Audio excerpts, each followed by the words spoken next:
Good morning. Good morning. Thank you for coming.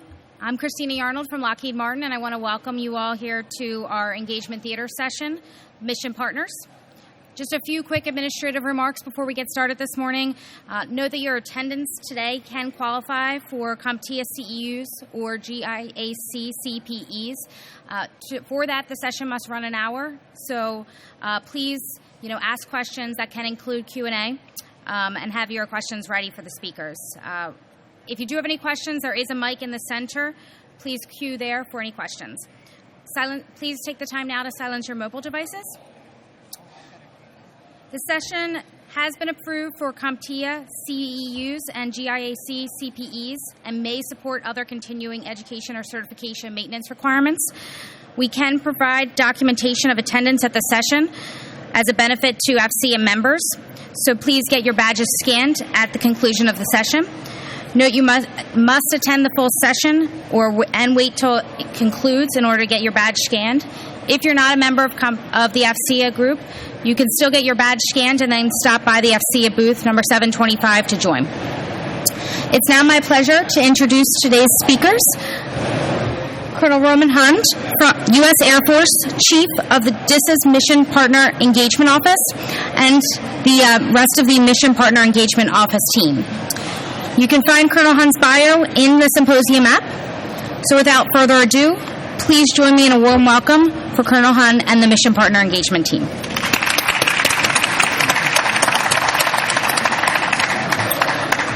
Thank you. So before I get started, I just want to clarify one thing. So the term mission partner, you're going to hear that a couple times today.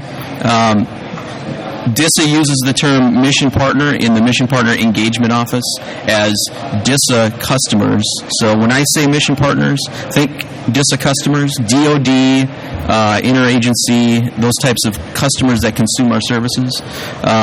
Later on, you'll hear a briefing about the Mission Partner Environment, MPE. And that mission partner is the DOD definition of mission partners, which includes our coalition partners. So about 15 months ago, when DISA reorganized, they took the opportunity to fix a long-standing issue that they felt they had in the way that the agency was organized, and that was they never really had a place where they could send people as the front door for all requests or requirements to get services out of DISA. For those of you that have worked with DISA, I've worked with DISA throughout my career. It's always a challenge to find the right person to get to the right service or the right provisioning process for whatever it is that you're looking for. So they stood up our office about 15 months ago. And what I'd like to do first is introduce the leadership team in the office, and then we'll talk a little bit about what we do. So my deputy is Mark Foster. He works out of DEC Mechanicsburg and leads this team. He comes to us with a background as one of our customer management executives, so very, very strong background in the DISA hosting environments. You'll see that across the board with the folks that we have in leadership in our office. Ted Lewis is our lead for the team that performs the engagement with DHA, the health agency. And he also performs the engagement activities with our DISA programs, which is maybe a little bit confusing, but we actually provide the same kind of customer support services for our DISA programs as we do with our external customers, and Ted's got that piece. Within the next few weeks or month or so, Ted will be moving over into our DFAS and DLA team. We're bringing on a new team lead for that branch. Next is Ethel Stewart. She leads our Air Force and our combatant command teams.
Podium mic.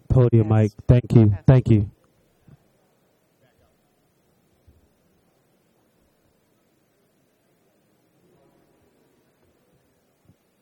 Thank you. Thank you. Tess, got it? All right, can you hear me? There we go. Okay.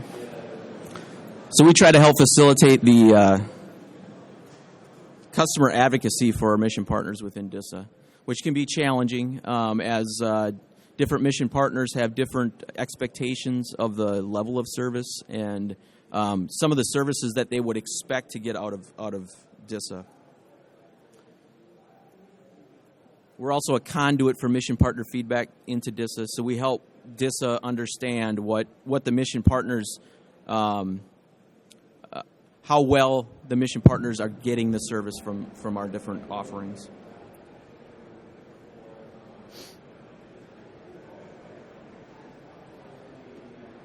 Back one slide, please. So we also coordinate development of proposals between our DISA programs and the mission partner. So it's almost like a pre-sales engineering effort where our teams will go out and help define and refine the requirements with the mission partner. One of the biggest challenges you always have with people trying to come and get your services is getting to a baseline requirement that you can cost out and work with them on to implement and sustain. So we work that front end piece. Usually that's the one of the tougher pieces is to really get that requirement documented well so the engineers can provide the right solution. And then we'll match existing services. Really, that's our main effort is to match existing services to what our mission partners' needs are. So when there's something that comes up, and this happens quite often, where somebody is looking for a service out of DISA that we don't provide. 15 months ago when reorganized, we also, and I'll show the process in a little bit, we established another couple of offices that help us perform that duty. So we now have a requirements analysis office that helps look at those requirements outside of our existing services and get decisions out of DISA leadership to understand whether or not we're going to move forward with those services. And then, of course, we're helping track the implementation of their products as we're implementing and sustaining those. And then within the last 9 months, one of the things that we added to our office is the request fulfillment process.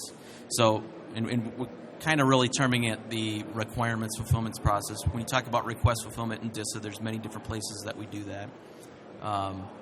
But what we have is a team of folks that are bringing all of our separate, like I said, 21 different processes that you've had to get a DISA service and bring those into one overarching requirement fulfillment process that we can manage, get data out of, and understand better as an agency. Next slide. So this is pretty much the front end piece of the process for DISA. So a mission partner has a need. There are a couple existing, if you look at the far left there, the joint staff processes, there are a couple existing joint staff owned requirements processes, if you're familiar with some of the CJCSIs that are out there. We're not going to get in the middle of that, so we let the mission partners work that with the joint staff. The joint staff has entry into DISA through some other programs for those requirements. And when those programs like MNIS or MPE or some of the C2 programs, when they have a request or requirement that falls outside of their program office into an enterprise service or a hosting service or something else that DISA provides, then that pops over into our requirements process. You'll see in the top bubble there, DISA Mission Partner Engagement Office. That's where we're interacting with the mission partner. But like I said earlier, the field offices have always had that mission in DISA to work day in and day out with the mission partners at the combatant commands. What we don't have in DISA is a team that is embedded day in and day out with the same kind of structure and depth as we have at the combatant commands for our services and our agencies. We do have a little bit of embedded support. We have Robin Chatterton, if you could raise your hand.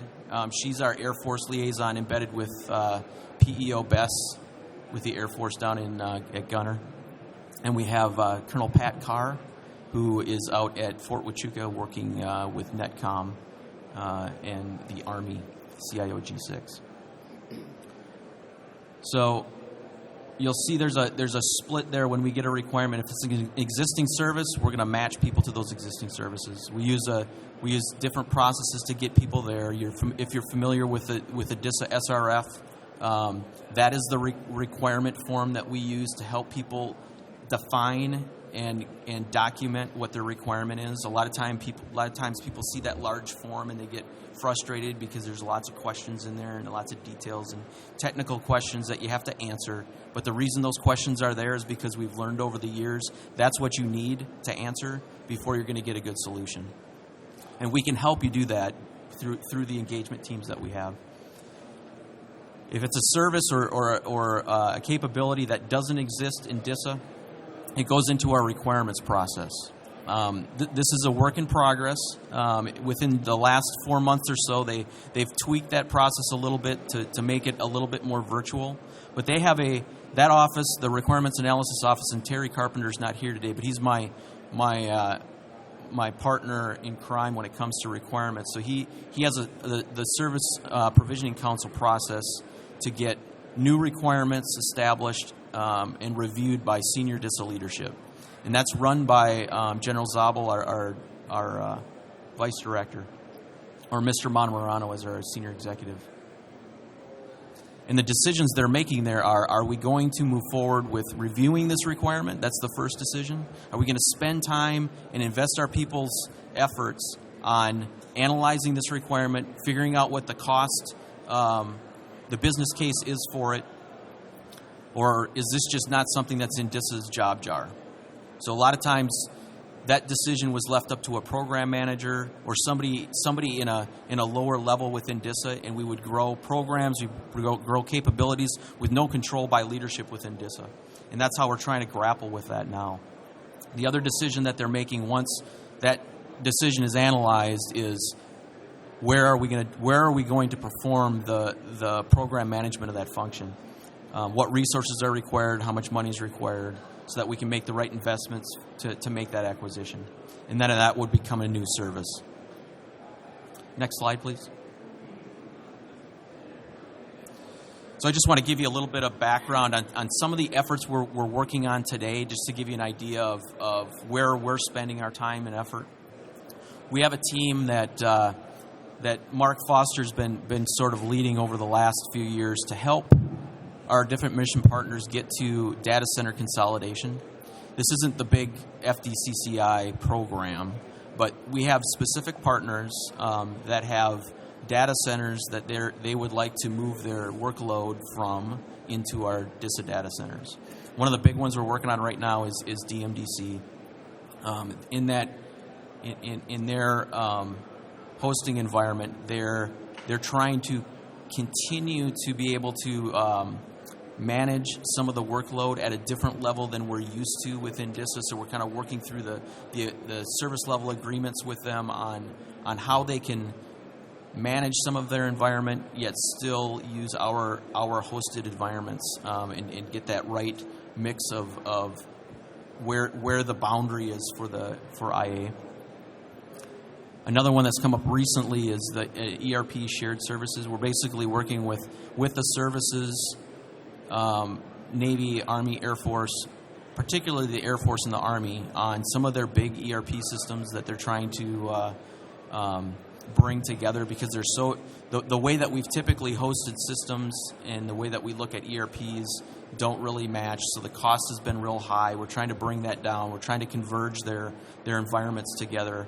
A lot of that is coming together with with our deck out at Ogden. CJ is leading that effort from the operational perspective. Mark McSorley's leading it from the Army perspective, and Robin Chatterton is working with the Air Force to try to converge their different programs. Obviously, there's a lot of work within the services that has to happen to bring those together, but what we're trying to do is help them get to the right points in DISA to get the right solution for them, so that we don't price ourselves out of a benefit to the department itself. Mobility obviously is a big thing. If you listen to Kim Rice yesterday, she talked about some of the improvements that are going on. But within the last 4 or 5 months, you might be aware that we, on the classified mobility devices, we ran out of devices for a time period. So we stepped in with the mobility office and the provisioning office to try to help them facilitate some of the senior level requests when the numbers got real low and the demand got real high, and devices, there just weren't devices to support, to help them prioritize and keep the folks at bay until we could get the phones in to support the needs, and making sure that the people that really needed the requirements were getting them and not the folks that didn't. We're also working with DoD CIO and the interagency to help them get DMCC devices out to some key interagency leadership for the Executive Office of the President. Another demand that we see a lot of is network infrastructure convergence. So we got a lot of people coming to us now, and they see the benefit of using our redundancy within the DISN instead of them managing their own circuit-by-circuit networks. So they're coming to us trying to get access to DISN, but from a holistic perspective where they can tie their endpoints into our backbone to help them reduce the amount of management they need to do on their network. Cloud managed services, MilCloud Plus is a constant demand. We're working on a combatant command collaboration environment. You've heard about the multiple star, the 21 star memo. We got a 27 star memo on this one, or DoD CIO got a 27 star memo on this one. Basically, the combatant commands are looking for a DEPS-like collaboration environment where they can all share data in a common solution. We're working with our DEPS program office to find a way to make that realistic for them in DEPS at a cost that works for them. Because right now our cost structure for DEPS, for a dedicated DEPS instance, you basically have to have a user base or a account base over 50,000 to make it worth your time and money. And then SIPRNet DEE has been a big push. So a lot of the services and agencies out there are happy with their or don't necessarily want to make the move on the unclassified side or NIPRNet side with DEE, but on the SIPRNet side, we've seen most, if not all, of our mission partners want to move towards that environment. Including one of the big ones we're working on right now is out at PACOM, trying to find ways to partner with PACOM and NMCI and DEE to bring them a solution that works for them.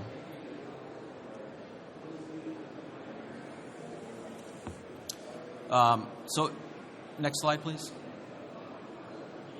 So this is our contact information. You can get that off the slides. We can't put names up there, but you see the folks that you'd be calling if you call their numbers. I wanted to talk about a couple of the things that we do to help work engagement between DISA and our mission partners. So one of the things that we do with the services and agencies and some combatant commands is we establish what we call drum beats at the vice director level. We bring in leadership from the services or agencies to talk about DISA efforts, kind of where we're going in some of our different enterprise services and in our hosting or projects that we're working for them, and let the mission partner then also come to us and talk to us about their mission and what they're doing and how we can help better move their mission forward. We try to do those about quarterly with some of our major mission partners. We also, like I mentioned earlier, we have some integrated teams. Robin and Pat Carr. And we also have teams that are located within some of our key data centers: Columbus, Oklahoma City, San Antonio, and a team out in Denver.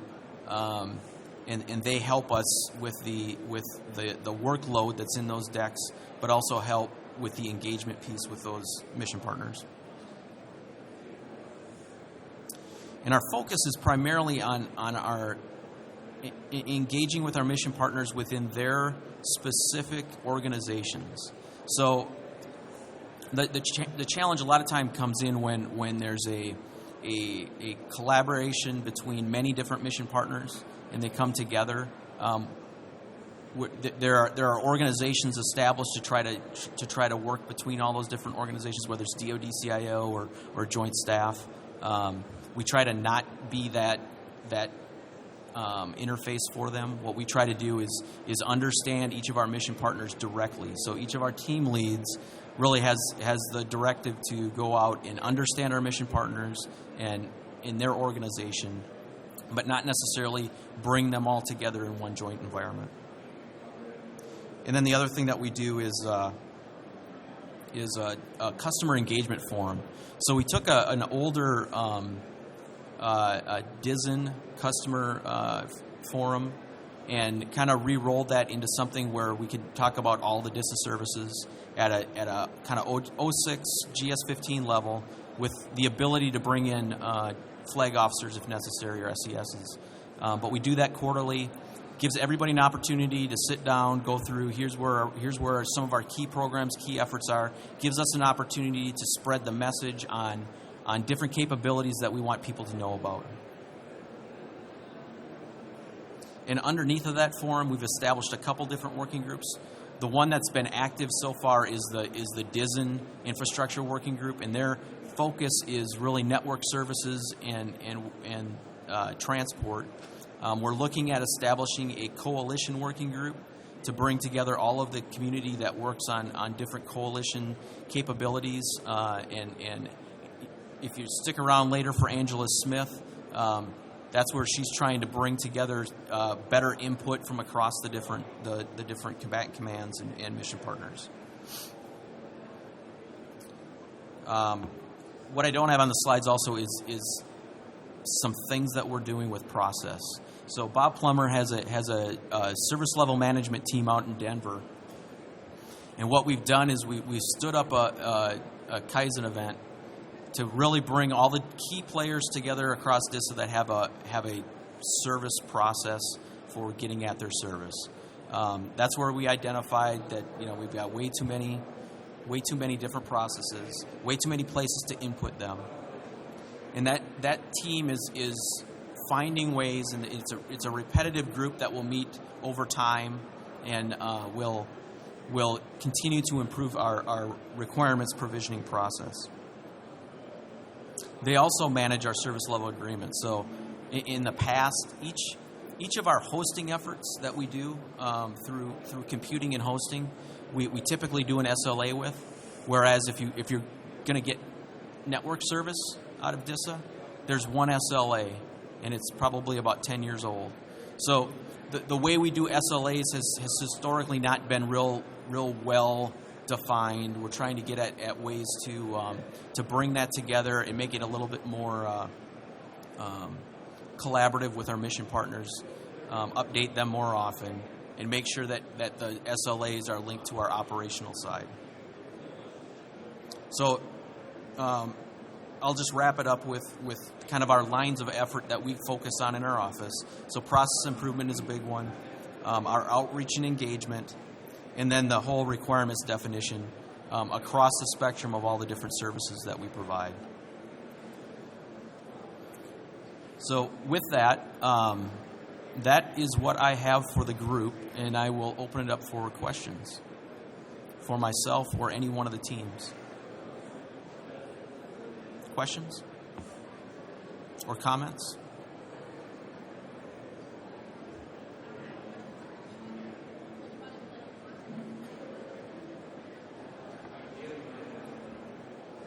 I guess Barb's got some handouts for you if you'd like them.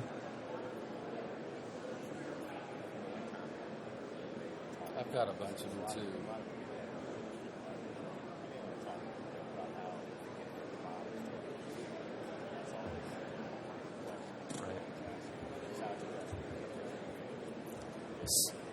So what Mark was just saying too. So, at an industry, particularly an industry forum like this, a lot of times industry is looking for how do I get this kind of service for industry. Cindy Orr's not here right now, but in that restructure that we did, we've got 3 offices under Mr. Rivera. We've got the Mission Partner Engagement Office, we've got the Requirements Analysis Office, and the Strategic Communications Office. Within the Strategic Communications Office, they've stood up a group to do industry engagement.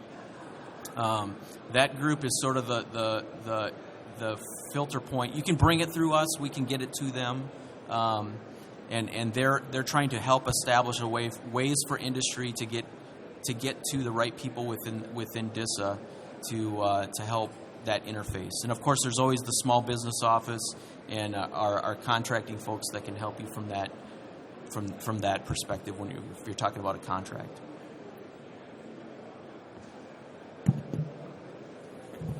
You know, if I could just add to this too. So one of the things that we always get asked as CMEs is, in essence, people are dealing with this. You know, the mission partners that we deal with, your sales force is dealing with the same people, and a lot of times, the question is always asked, well, how do say DFAS wants to use my product? How do I get my product so DFAS can use it? Unfortunately, I mean, we're sort of, as Colonel Hunt said, there's some organizations that allow for the industry outreach, but we try to help. I mean, if there is a product that our customers want, I mean, we try to accommodate that if we can. However, I mean, if the acquisition process is the same for us as well. We primarily, I mean, we have some key contracts that we use, particularly on the computing side, that we use to provide most of our processing capability. But if you have a product, that you think a customer or a particular mission partner that we deal with, it's a product that would be of use to them, please let us know. I mean, at a minimum, we can set up a meeting with you with the right person that mission partner to talk with them. I mean, most of us know who the key players are with our mission partner. We can at least line you up with the right person. No guarantees that it's going to result in a sale or anything, but I mean, at least we can help you guys align with the right person for your products. Hey, Mark, this is Bob. On Fridays, the Strategic Communications Group invites vendors, contractors, to bring in and discuss their emerging technologies, the products that they think that we might be interested in. They do, I think, one in the morning and one in the afternoon. So if you're interested in something like that, let us know. We'll get you into the right venue to try and get you to present to the body of DISA on a Friday morning or a Friday afternoon. Okay, if there's no other questions, I'd just like to make one other statement. So I'm getting ready to transition to my next position. So I'd like to introduce my replacement, Brad Barnhart. If you could raise your hand. He'll be coming on board in DISA here in June. So those of you that want to get to know him too, he's going to be able to take this thing to new heights. All right, thank you.